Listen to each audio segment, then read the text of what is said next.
Good evening. Welcome to LifeBridge. Are you guys glad to be here? I felt like there was some energy that we hadn't allowed you to release. So I'm glad you guys are good to be here tonight. We are wrapping up the Warrior series. We have been just driving this one thought into everybody's head for the last couple weeks. If you haven't been here, I encourage you to go online and check it out. But we've been driving this one verse. I hope it's burned into the back of your brain right now. We've been hitting it each week, and hopefully you'll never forget it. It's in 1 Corinthians 16:13. Just goes like this. First week, we looked at that first little section, those first four words. Be on your guard. What are we on our guard against? Ignorant and unstable people who would distort Scripture. They would try to lead us away from the faith. We're also on our guard against these spiritual forces, these kind of mystical things that we can't really describe, this unseen battle that's taking place. We're on our guard against those things. Then last week, we looked at the second part. He says, stand firm in the faith. Let nothing move you. Be completely anchored in your faith. And tonight, we're just going to wrap up by looking at those last two phrases. Be courageous. Be strong. Most of what we do in life isn't really figuring it out, right? We're always trying to figure stuff out, and we're trying to, should we go this direction? Should we go that direction? Most of life isn't really figuring it out. It's actually sometimes very easy to figure stuff out. What's really difficult is to have the courage and the strength to actually do what we've already figured out. So we're going to talk about courage and strength today. In 600 BC, there was no empire, no kingdom greater than that of ancient Babylon. And they were right in the middle of the height of their power by their most notorious king, King Nebuchadnezzar. Even if you'd never read the Bible, you probably would have heard of King Nebuchadnezzar because he was kind of a big deal in 600 BC. King Nebuchadnezzar had one purpose: to take over the world. So just imagine living in a time and a place where that was the objective of most nations, right? That was the dream, to take over the world. Not peace for the people, not freedom, not quality of life. The objective was to take over everybody. And they thought, and Nebuchadnezzar thought, that it was legitimately possible to really take over the entire world, at least the known world. And so he would take over countries and nations that surrounded Babylon. And he would go to these smaller people groups and these bigger nations, and he would conquer them. And he was actually brilliant at doing it. And he built a war machine, and it was a thing of beauty. If I ever become a conquering king, I'm going to follow King Nebuchadnezzar's example. We're going to take over Mexico, right? And we're going to do it just the way Nebuchadnezzar would have done it. But that was his objective, and here's how he would do it. He would go in and he would crush the military. He would break down the walls. He would take all of their wealth and everything that they had, and most nations had a lot of wealth stored up, and he would haul that back to Babylon. He would go and he would remove the king. In fact, what's kind of interesting, Nebuchadnezzar used to collect kings. Some people collect, stamps or baseball cards. He would collect kings, and he would tie them up in his basement, and he would have these dinner parties, and he would invite people over, and he would say, hey, come on over, and later in the evening when everybody was having a good time, he'd say, hey, you want to see my kings? And he would lead all of the kings of the nations that he had conquered up from the basement, and he would trolley them all out in chains as a sign of his dominance in the world. So he would go into a nation, conquer it, destroy the military, take away their wealth. But then he would do one more thing, and this is the part that I think is just really, it's horrible, but it's smart, okay? He would go in and he would find the young men in these nations that he conquered. And he would find the smartest, the most intelligent, he would find the most handsome, the healthiest of young men, and he would collect these young men and take them back to Babylon, where he would give them food and clothing and education, but most of all, he would give them an opportunity to lead his people. He would give them an opportunity to be like governors and prefects in the nation of Babylon. I think that's just brilliant, because then all of a sudden, what do you got? You don't just conquer a group of people then. But all of a sudden, these people who have been conquered, they look and they see these young men who are their own heritage, their own people, and they are leading in the nation of Babylon. And they're like, well, I guess this isn't too bad. I guess we're Babylonians now, right? So I pledge allegiance to the flag of Babylonia, right? So he didn't just conquer people, he assimilated them. Very smart, very brilliant. Now, all that's for a reason. I mentioned that. In 597 BC, he conquered Jerusalem. He moved in and he laid siege to the city of Jerusalem. The city of Jerusalem has been the epicenter. It's been the capital of the city of God's people for the last 400 years, since the time of David. And he comes in and he laid siege to it and he conquered it. And if you want to know why that happened, it's really kind of a cool story. In the end part of the book of 2 Kings, God had actually withdrawn his protection from Jerusalem. And he said, okay, you guys have been so hard-hearted and so sinful and so stiff-necked and so rebellious to me, I'm going to let King Nebuchadnezzar come in and just wreck this city. So that's what Nebuchadnezzar did. He came in, he laid siege to it, he removed the king, he put up a puppet king in place, he put up Zedekiah, who was really just kind of his puppet. He put him in place, he hauled off all the wealth, and as he normally does, he went in and he collected the young men, the best, the strongest, the healthiest, the smartest, and he took them back to Babylon. Now, of these men that he took back to Babylon in 597 BC, there were 4 of them that you've probably heard of. The first one was Daniel. Now, Daniel is a book in the Bible. If you've ever heard the story of Daniel in the lion's den, Daniel was one of these men that he had taken back and he gave clothes to and he gave food. The next 3 were Hananiah, Mishael, and Azariah. Now, you probably don't know those names. You probably know them by the names that were given to them when they arrived in Babylon by the chief official. Their names were, any guesses? Shadrach, Meshach, and Abednego. So Daniel, Shadrach, Meshach, and Abednego were this part of this collection that Nebuchadnezzar took back to his people, and he gave them the best clothes, best food, and he began to educate them, and he was going to give them an opportunity to lead in his kingdom. These 4 guys were so impressive that upon 10 days into being in Babylon, just 10 days in, they were able to get an interview with Nebuchadnezzar. Nebuchadnezzar was so impressed with them that he immediately put them into leadership in his kingdom. This is really cool. And God had favor on all 4 of them, and especially when it came to Daniel. There's a cool story. You'll have to go home and read it. Daniel chapter 2. Nebuchadnezzar wakes up in the middle of the night with a cold sweat, and he has this dream, and he doesn't know what it means, and he asks all of his astrologers and his interpreters, and they all sound like a bunch of babbling idiots, and finally he turns to Daniel, and Daniel comes and he explains to him everything. And Nebuchadnezzar, again, just remember, Nebuchadnezzar is the most powerful person like on the earth right now. Nebuchadnezzar was so impressed with Daniel that he did this. He made Daniel the governor of the entire region of Babylon. And when Daniel became the governor of the entire region of Babylon, he requested that Shadrach, Meshach, and Abednego be made administrators in which is a high up position in the region of Babylon. So that's where our story starts. Now here's the problem that Nebuchadnezzar had.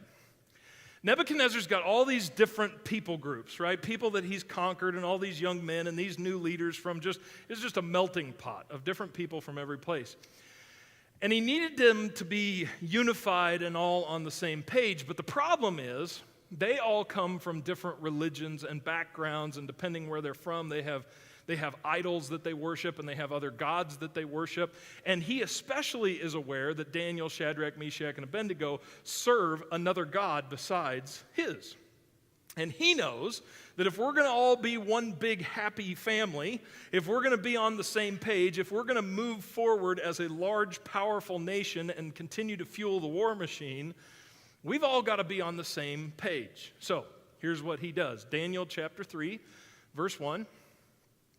King Nebuchadnezzar made an image of gold, 60 cubits high.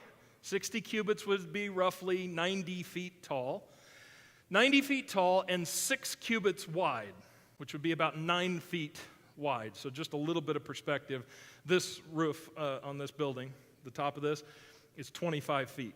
So this idol was almost 4 of these buildings stacked on top of each other, and it was 9 feet wide. So very narrow, but very, very tall. He set this up and set it up on the plain of Dura, so it's out in the middle of nowhere. So you can see this thing. This would have been like, at least as we know, it was like one of the biggest idols that had ever been made in the province of Babylon. And then this is what he said. Next verse. Then the herald loudly proclaims. So everybody sees this thing getting built, and all of a sudden the herald comes through and says, nations and peoples of every language. Right? He's trying to bring them all together on the same page. This is what you are commanded to do. As soon as you hear the sound of the horn, the flute, the zither, the lyre, the harp, the pipe, and all kinds of music, you must fall down and worship the image of gold that King Nebuchadnezzar has set up. Whoever does not fall down and worship will immediately be thrown into a blazing furnace.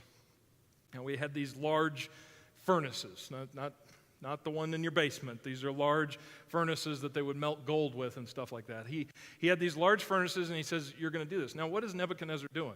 Again, I think he's brilliant. He's evil, but he's brilliant. He's creating his own religion. Like, as far as we know, this idol has no name.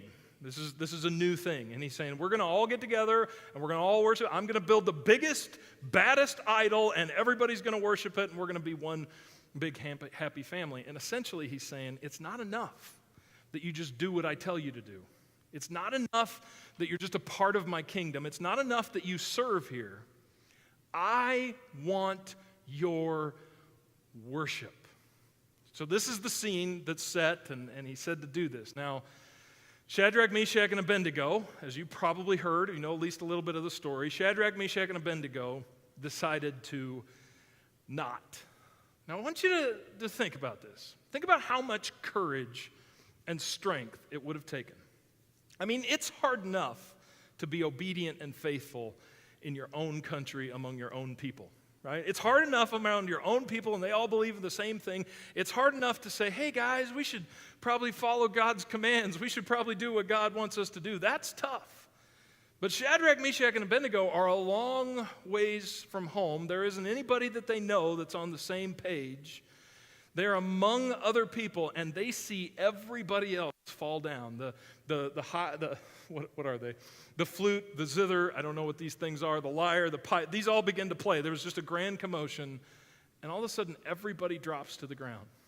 And Shadrach, Meshach, and Abednego stand alone. Imagine the courage and the strength it would have taken to be obedient.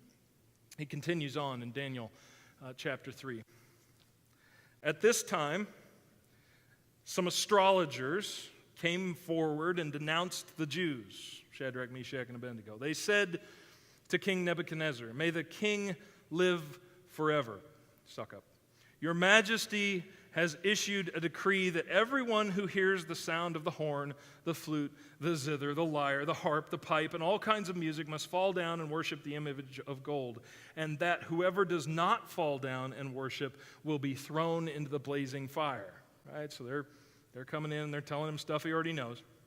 But there are some of the Jews whom you have set over the affairs of the province of Babylon, Shadrach, Meshach, and Abednego, who pay no attention to you, your majesty. They neither serve your gods nor worship the image of gold you have set up. Furious with rage. Again, most powerful king in the world. When your mom got furious with rage, watch out. Dad got upset. Your boss gets upset. That's bad. Nebuchadnezzar is furious with rage. Nebuchadnezzar summoned Shadrach, Meshach, and Abednego. So these men were brought before the king, and Nebuchadnezzar said to them, is it true, Shadrach, Meshach, and Abednego, that you do not serve my gods or worship the image of gold I have set up? Now, when you hear the sound of the horn, the flute, the zither, the lyre, the harp, the pipe, and all kinds of music.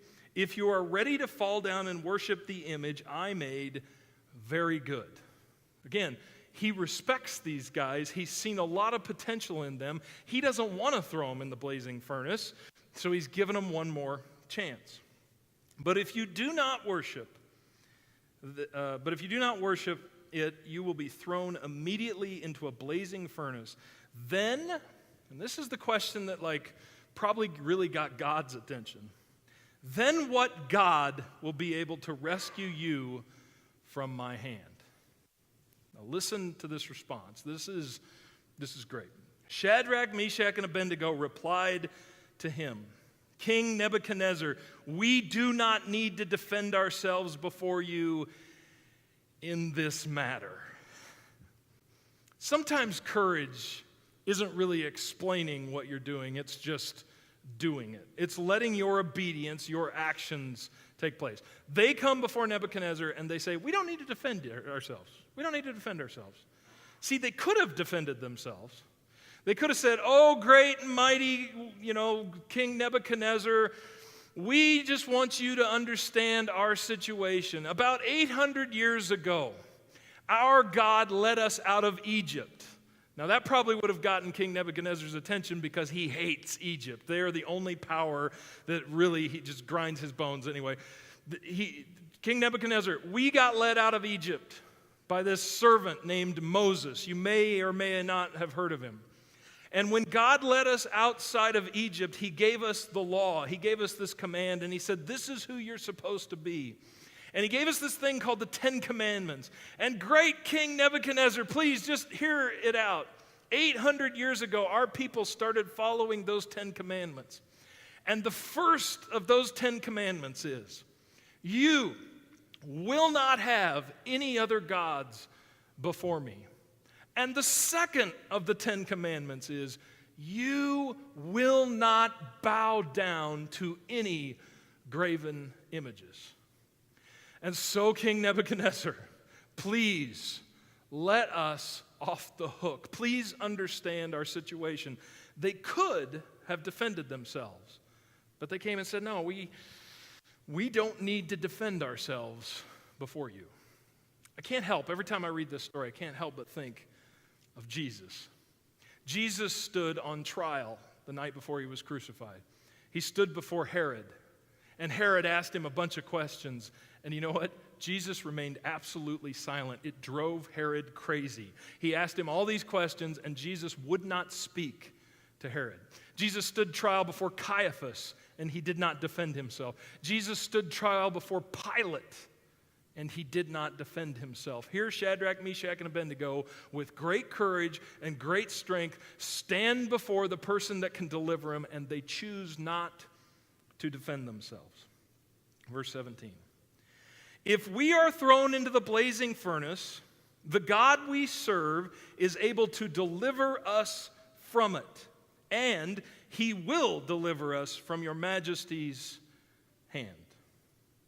But, and I think this is the key to courage, but even if he does not, we want you to know, your majesty, that we will not serve your gods or worship the image of gold you have set up.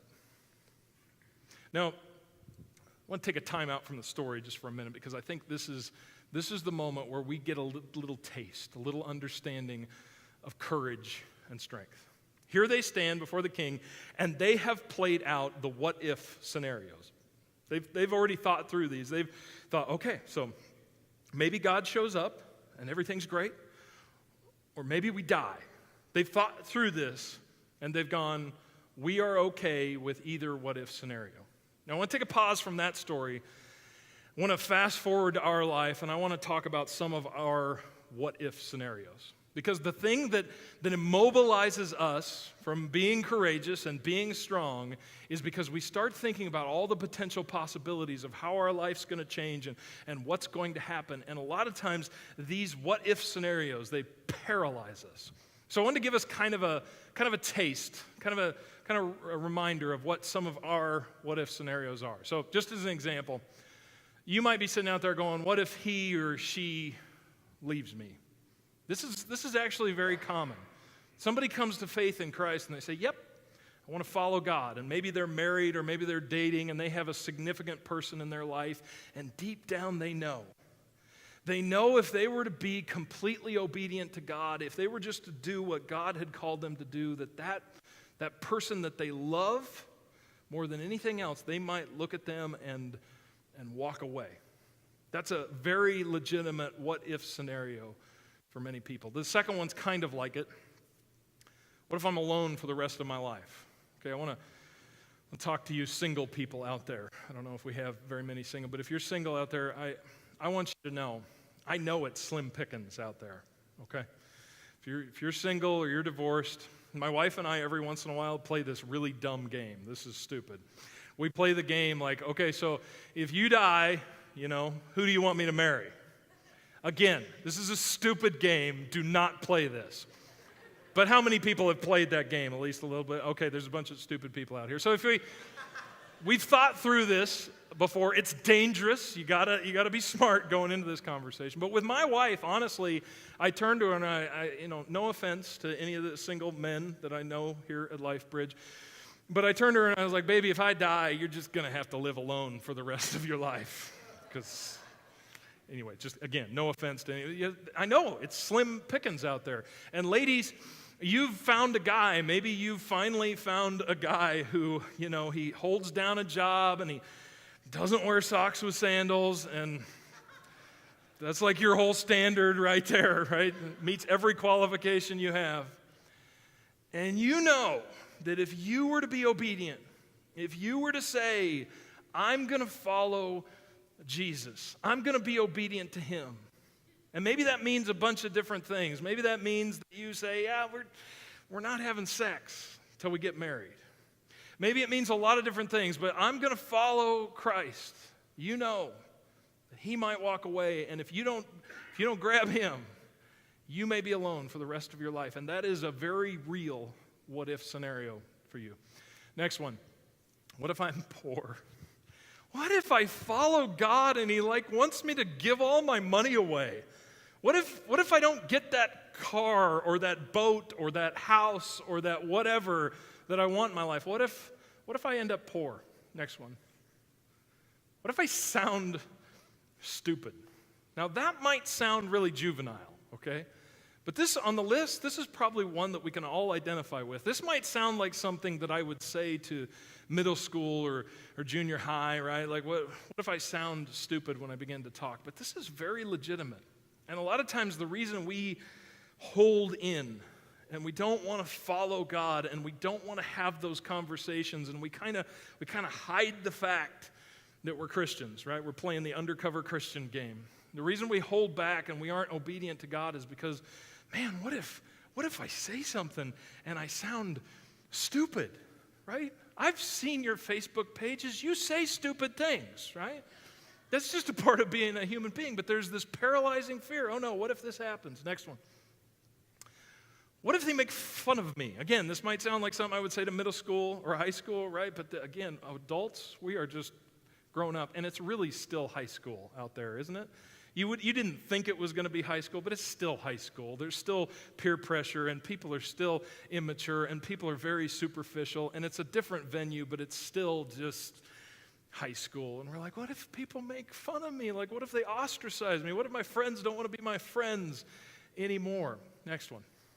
What if my faith results in conflict? Now, I can't relate with this, but there's some of you out there who you avoid conflict like the plague.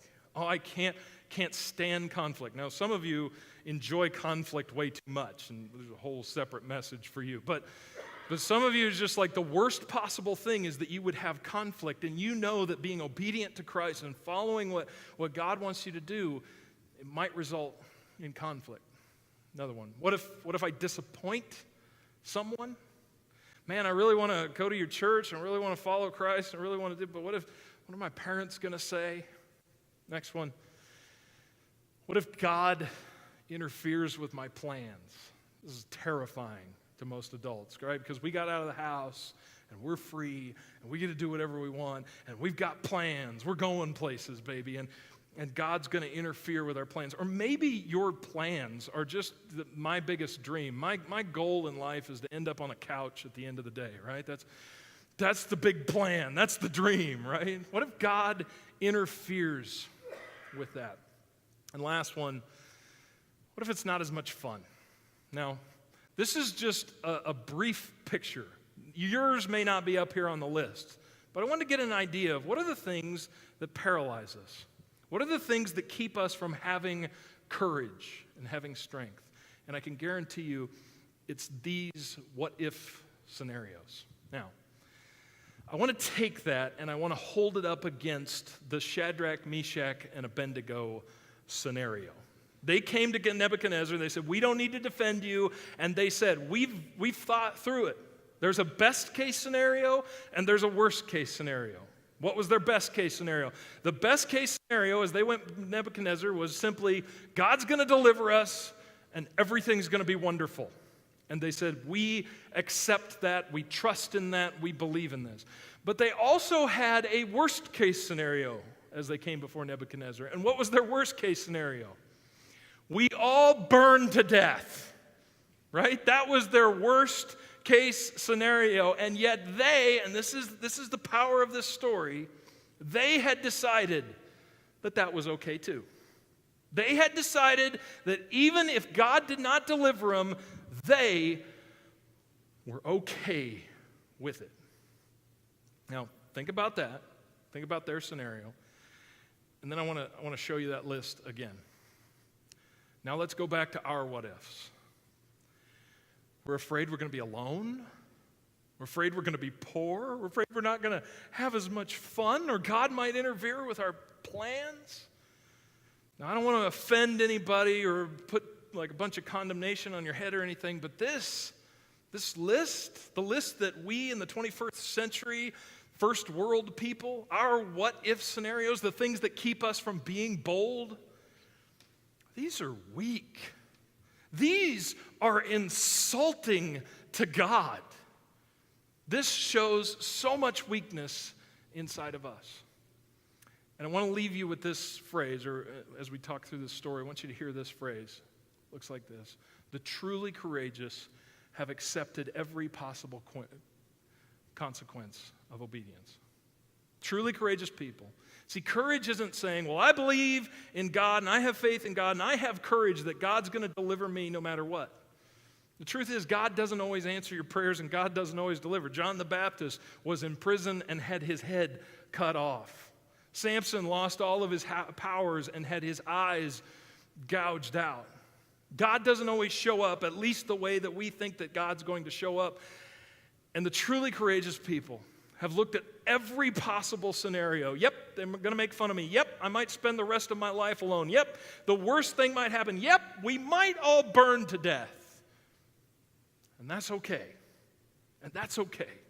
Because what matters isn't the consequence. What matters is my faith in God.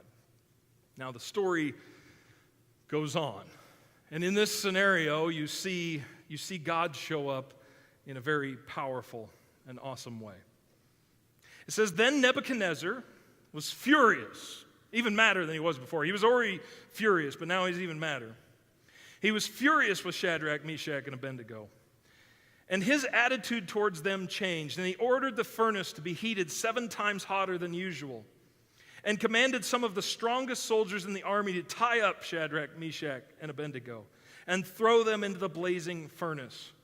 So these men, wearing their robes, trousers, turbans, and other clothes, were bound and thrown into the blazing furnace. The king's command was so urgent and the furnace so hot, the flames of the fire killed the soldiers who took up Shadrach, Meshach, and Abednego. And these 3 men, firmly tied, fell into the blazing furnace. Then King Nebuchadnezzar leaped to his feet in amazement and asked his advisors, weren't there 3 men that we tied up and threw into the fire? They replied, certainly, Your Majesty. He said, look, I see 4 men walking around in the fire, unbound and unharmed. And the 4th looks like a son of God's. Nebuchadnezzar then approached the opening of the blazing furnace and shouted, "Shadrach, Meshach, and Abednego, servants of the Most High God." See, nobody had to teach him that. Nobody had to explain it to him. He knew. Come out. Come here. So Shadrach, Meshach, and Abednego came out of the fire, and the satraps, prefects, governors, and royal advisors crowded around them. They saw the fire had not harmed their bodies, nor was a hair of their heads singed. Their robes were not scorched, and there was no smell of fire on them. Then King Nebuchadnezzar said, "Praise be to the God of Shadrach, Meshach, and Abednego, who has sent his angel and rescued his servants. They trusted in him and defied the king's command, and were willing to give up their lives rather than serve or worship any god except their own." The thing about courage is it always, always, always turns people's heads.